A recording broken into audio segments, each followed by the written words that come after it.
I used marine spirits to date a wealthy South African man. Now I seek forgiveness. I never imagined that one day I would be sitting here, thousands of miles away in America, with the weight of a man's death on my conscience.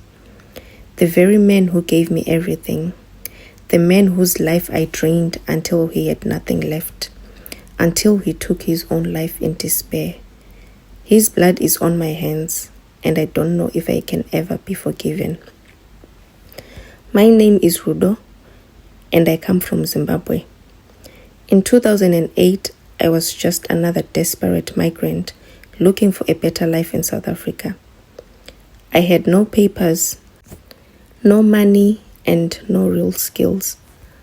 But I had ambition, and I had knowledge passed down from my grandmother, knowledge of the power that dwelt beneath the waters, the spirits that could make a woman irresistible.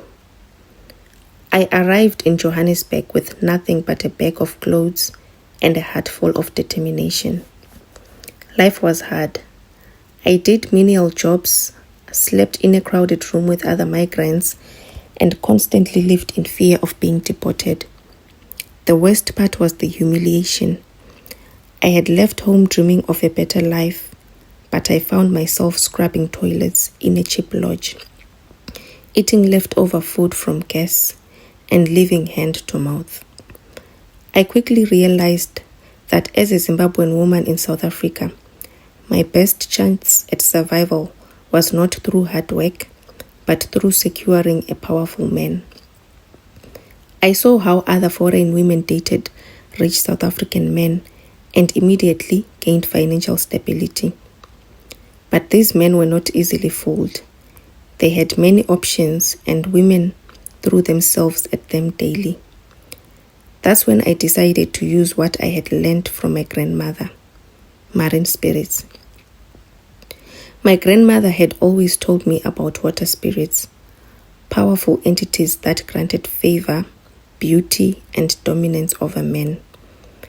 Back home, I'd seen women go through rituals and suddenly become desirable to wealthy men who couldn't resist them.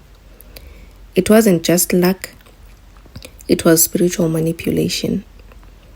One weekend, I traveled to Durban and visited a powerful Sangoma who worked near the ocean.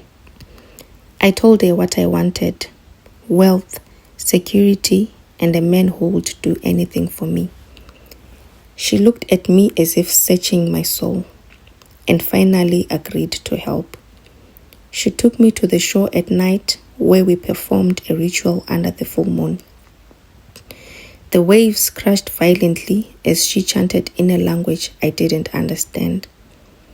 She smeared my body with oils, tied a beaded bracelet around my wrist, and gave me a small bottle of oil to rub on my skin every night. "The spirits will guide you," she whispered, "but you must never betray them, never abandon them." At the time, I didn't understand what she meant. I was only focused on the power I would soon have. When I returned to Johannesburg, things changed almost instantly. Suddenly, men noticed me more. My skin glowed, and I had an aura that made men turn their heads when I walked by. But I wasn't interested in just any man. I wanted someone rich. That's when I met Mandla. Mandla was a successful businessman, a property developer with multiple businesses. He was in his late 30s, unmarried and extremely wealthy. He had a reputation for being disciplined. He never chased women, never wasted money on luxuries, and was always focused on growing his empire. But when he met me, all of this changed. The first time we spoke, I could feel the spirits working through me. He was mesmerized. Within days, he was calling me constantly. Within weeks, he had moved me into one of his luxury apartments in Sandton. By the end of the year, he was telling people that I was the woman he wanted to marry. At first, I played the perfect girlfriend. I cooked, supported his business ideas, and acted like I truly cared. But deep down, I knew I was only in it for what he could give me. The spirits made sure he never questioned me. If he was upset, I would rub the special oil on my skin and his anger would disappear.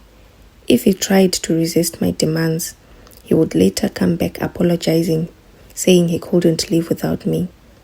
By 2010, I had convinced him to start the process of getting me a South African citizenship.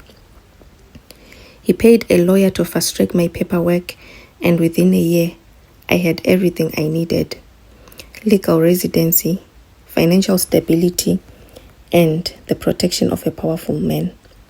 But something strange started happening. By 2012, Mandla's businesses started struggling. Deals that once went smoothly now had complications. He lost a major contract, then another. He became stressed, worried, and withdrawn. He turned to me for comfort, but I was growing tired of him. His money was no longer flowing the way it used to. I started seeing other men, wealthier men, but I kept Mandla around because he still had something to offer. One night, I woke up sweating. I had a terrible nightmare. Mandla was drowning in the ocean, screaming my name. A woman's voice whispered, "He must fall." I ignored the warning.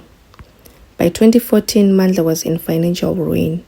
He was forced to sell properties to cover debts. He lost his expensive cars, his offices, and his business partners abandoned him. I, on the other hand, was already planning my escape. That year, I found a Zimbabwean man in the US who promised to help me get an American visa. Mandla was no longer useful to me.